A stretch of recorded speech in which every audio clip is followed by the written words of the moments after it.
जिसे अल्लाह ने बचाना हो उसे कोई नुकसान नहीं पहुंचा सकता। बिजली के तारों से बचने वाला ये खुशनसीब इंसान देखिए।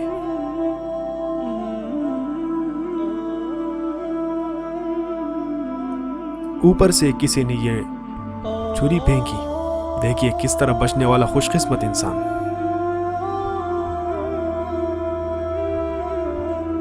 गिरने वाला है, गाड़ी ने ब्रेक मारी। अल्लाह अकबर।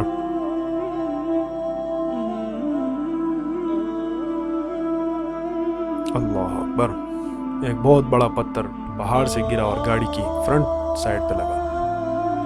एक हाथी आ रहा है एक टूरिस्ट की तरफ और वो उसकी वीडियो बना रहा है, लेकिन किस कदर सुकून से वो वापस मुड़ गया। ये मछलियां पकड़ने वाले एक बड़े शार्क की जिद में हैं। देखिए क्या होता है।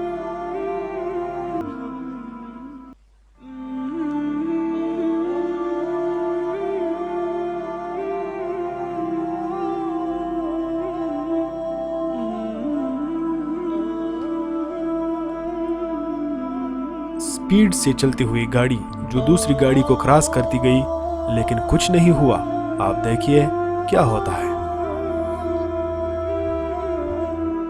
जू करके निकल